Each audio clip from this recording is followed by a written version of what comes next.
Now, if you want to know how just changing one note can take you from this to this,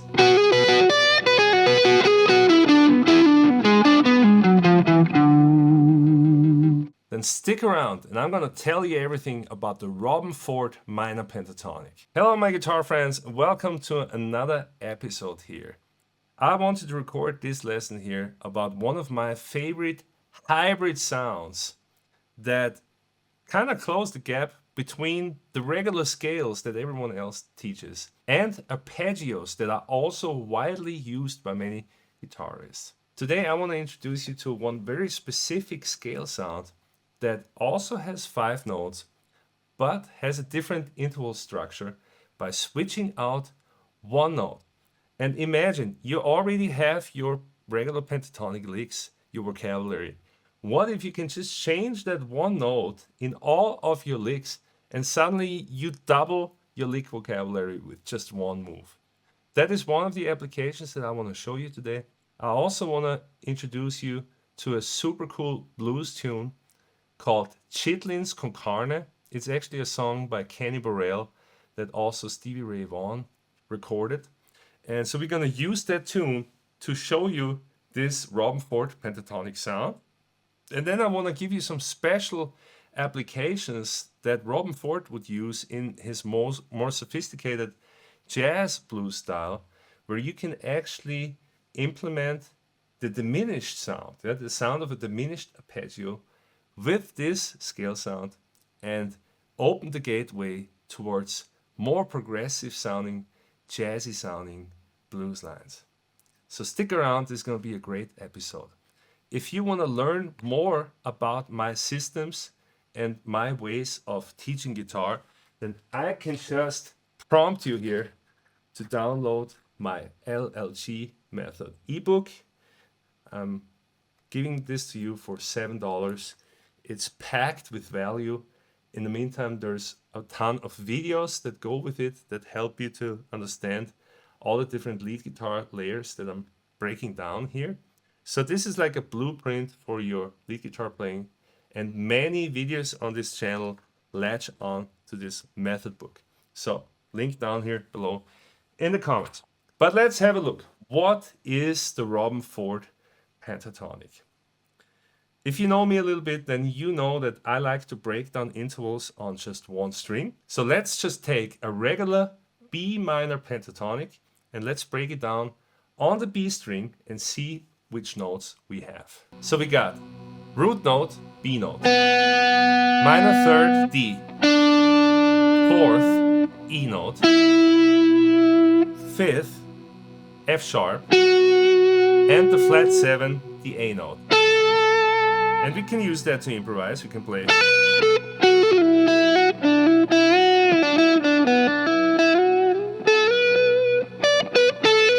We get that sound that we are all so familiar with. But what happens now if we change one note, change the flat 7 to a major sixth?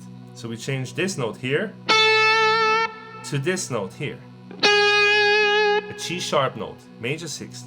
Then it sounds like this.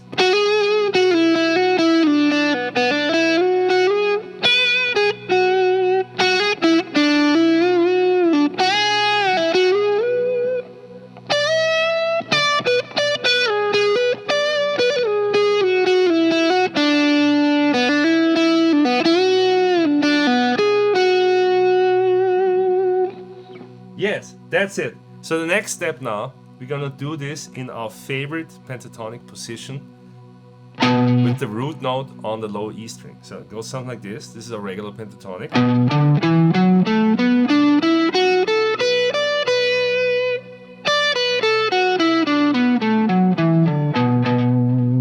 Now we're gonna change again, flat 7 to the major sixth. This is what we get.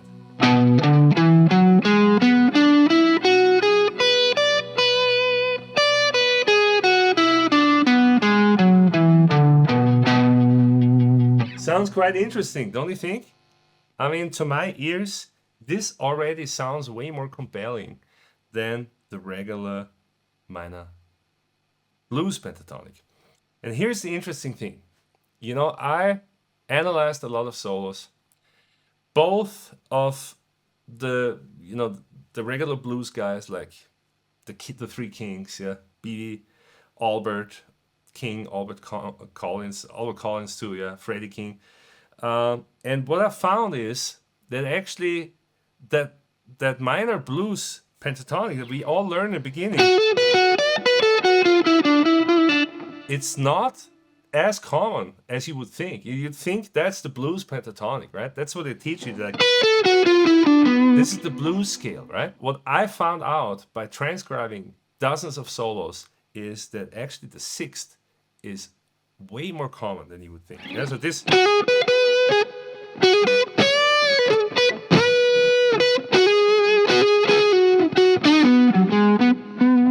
sound is very, very common.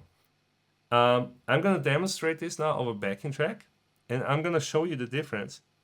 And you might just think of the sixth as part of the major pentatonic. Yeah, it's very understandable. You know, if we think like of a B major blues, right? Then we have that here, right?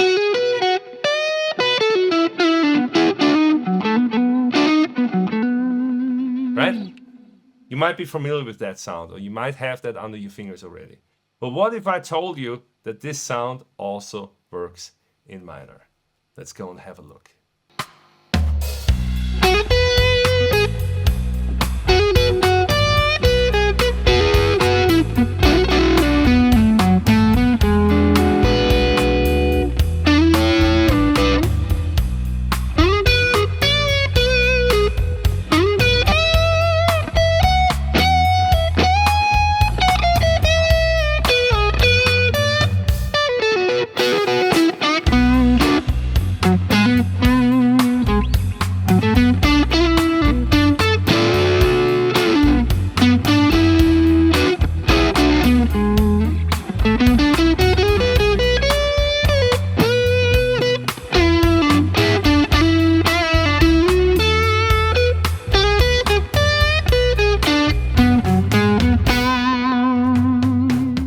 See the sophistication potential of that one note, the sixth. And you know, some of you might be thinking now of the sixth, and you know, you might be thinking now, like, oh yeah, Ulrich, of course I know this is the Dorian scale. Well, yes and no, because the Dorian scale, like you correctly point out here, has the major sixth in it, also has the flat seven in it, and has a 9 in it. But you know, the way I think about it is that when we think of scales, our problem is that we usually play all these notes straight in a row because it's a scale, right? It just works. So we end up playing like this, right?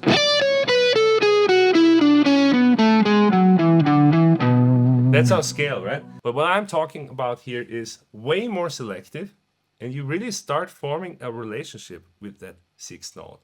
You can mix it with the flat seven, or you can just replace the flat seven, which has the advantage that you have more leaps in your lines, which always sounds more interesting. If I play, that sounds more interesting to me than this, right? I don't know if you agree, but to my ears, yes. All right, so that brings me to my next point here about this Robben Ford pentatonic, and that is that when we outline here the 4 chord, then you might already notice that this note here, the 6, is a very important note for that 4 chord. If that 4 chord is a major chord, which it is here, then that 6 is actually the major third of that 4. Yeah?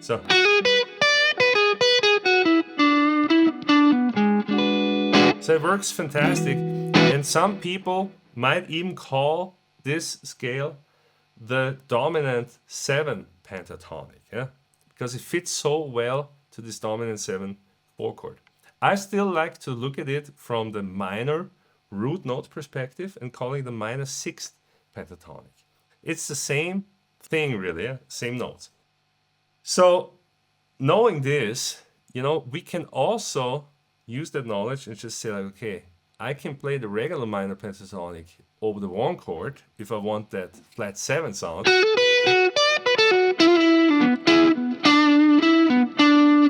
And then when it comes to the 4 chord, I'm switching to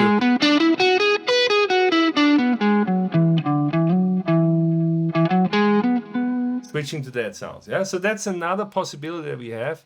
If we want to outline the changes, that's one other option that we have, that, you know, guys like Robben Ford use this a whole bunch. Yeah, this differentiation between the flat 7 and the major 6th. So in any case, it's very worthwhile to train yourself to be able to differentiate between the flat 7 and the 6th. Here's my demonstration.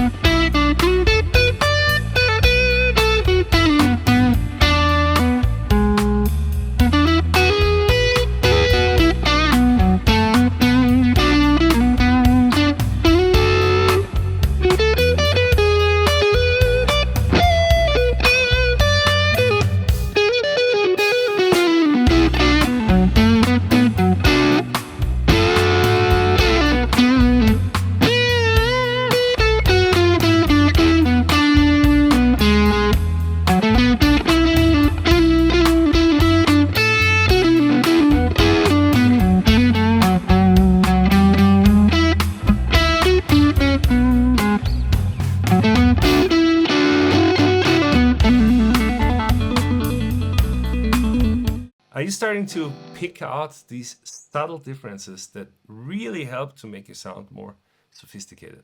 All right, I got one more.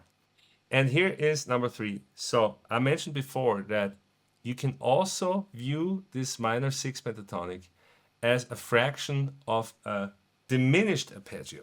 So what is that all about? What I'm talking about here is this sound. I'm going to put on a beat drone. If we take this sound here, the 6th, the root note, and the minor 3, then this is a diminished chord, right? Then we're gonna, and this is not part of the diminished, but if we use our favorite blue note, the flat 5, we put this note into the mix, then we have a fully diminished arpeggio. Check it out.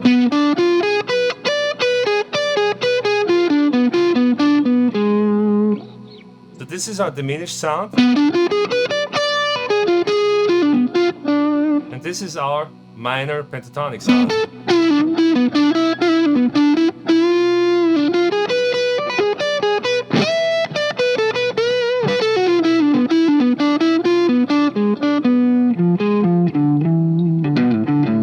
You see how that mixes, how you can kind of go in and out of that.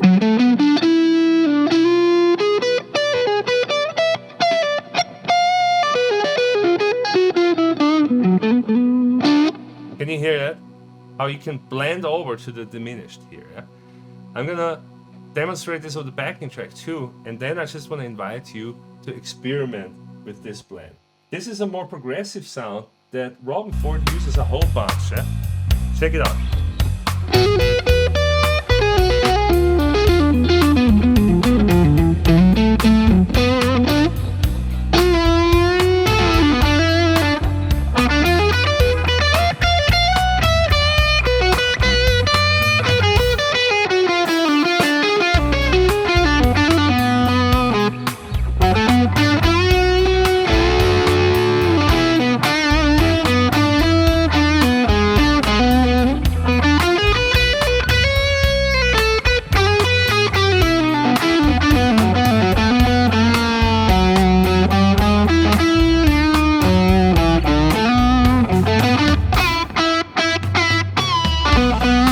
Last but not least, let me say something here. No matter how many awesome, exotic sounding notes you squeeze into your blues, never forget about strong, gutsy blues phrasing. Never forget about feeling the blues, because all that other stuff is worthless if you forget to play the blues. And what I mean by that too is strong rhythmical placement, strong intonation, good bands, good vibrato. That is the essence of the blues. And you can never fix a broken blues by just throwing in more notes. In that sense, go down below in the description and check out my new Blues Elements blues course that I put on sale for 50% off. It's the basic blues tutorial that I use with my students inside of TGT Academy. And I wanted to give you an opportunity to study those blues elements and implement them into your playing in the next 7 days. In that sense, keep on rocking, keep on improving your blues, and watch this video here next.